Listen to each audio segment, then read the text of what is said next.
Hey guys, hope you're all doing great. I'm Hoodie, and today we're going to check out some Reddit stories together. And if you enjoy listening to Reddit stories, don't forget to like, subscribe, and turn on notifications. Today, I came across this story on Reddit, and I haven't been able to stop thinking about it. It's about someone who slowly realized they were never truly their partner's first choice. And it says, I'm not really sure why I'm writing this. Maybe I just need to finally say it somewhere, even if it's to strangers on the internet. For almost 5 years, I was in a relationship that I truly believed was built on love and trust. From the outside, everything looked fine.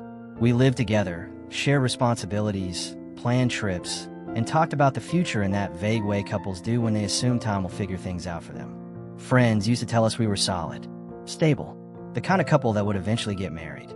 And for a long time, I believed that too. I thought love was supposed to feel calm, predictable, and safe. I didn't realize back then that comfort can sometimes hide things we don't want to see. Looking back now, the signs were always there. Whenever I brought up marriage or long-term plans, she would smile, agree in theory, and then gently change the subject. There was never excitement in her voice, just acceptance. She also rarely posted photos of us online, always saying she preferred to keep her private life private. I trusted her because questioning her felt like questioning the entire relationship, and I wasn't ready to do that.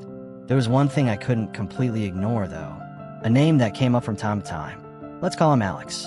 She mentioned him casually, usually in passing, describing him as someone she used to know a long time ago. But every time his name came up, her tone shifted slightly. Nothing obvious, just softer, more thoughtful. I told myself I was being insecure and that it didn't mean anything. One night, while we were lying in bed talking about our past, she said something that completely changed the way I saw everything. She said that if certain things had worked out differently earlier in her life, her present would probably look very different.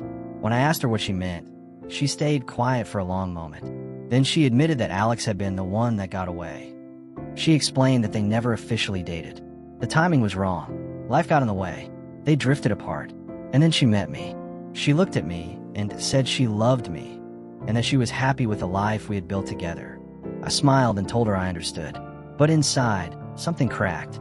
From that moment on, I started noticing things I had never allowed myself to see before. The way she spoke about him, with more emotion than she ever used when talking about her future. The way her eyes lit up when she reminisced about the past. While conversations about us always felt practical and careful, I realized that I wasn't competing with another person anymore. I was competing with a memory. And memories don't argue, disappoint, or change. They stay perfect. A few months later, she told me that Alex had reached out to her. She said it meant nothing, just catching up. But I saw the excitement in her eyes, and that was when the truth finally settled in. I wasn't her first choice. I was the safe choice. The person who was there when the one she truly wanted wasn't. I didn't confront her in anger. I didn't ask her to stop talking to him. Instead, I asked myself a question I could no longer avoid. Could I spend the rest of my life knowing that I was chosen out of comfort rather than desire? The answer hurt more than I expected, but it was clear. I ended the relationship shortly after. She cried and told me she never meant to hurt me, and I believe her. I don't think she was a bad person, but good intentions don't change the way something feels once you finally see it clearly. Now I'm alone, trying to rebuild my sense of self-worth and reminding myself that love shouldn't feel like a quiet competition you're destined to lose. I don't hate her, and I don't regret the time we spent together. But I've promised myself one thing moving forward. The next time I give my heart to someone, I want to be chosen fully, not settled for. And after reading this story, I couldn't stop thinking about how many people have probably lived through something similar without ever being able to name it. There's a unique kind of pain that comes from realizing you were loved, but not in the way that truly matters. Not with certainty, not with intention, just with convenience. What makes this story so heavy isn't betrayal or anger. It's the quiet realization that sometimes love isn't enough if it isn't mutual in the same way. That comfort can be mistaken for commitment, and that staying too long can slowly erode your sense of self without you even noticing. Walking away in a situation like this isn't weakness. It's courage. It's choosing self-respect over familiarity, and honesty over fear of being alone. Not every ending comes with drama or hatred. Some endings come with clarity, and that clarity, painful as it is, can also be the beginning of something healthier. So I'll leave this with one question. If you realize you were never truly someone's first choice, would you stay for comfort, or would you walk away to protect yourself? What stayed with me after reading this wasn't anger or blame.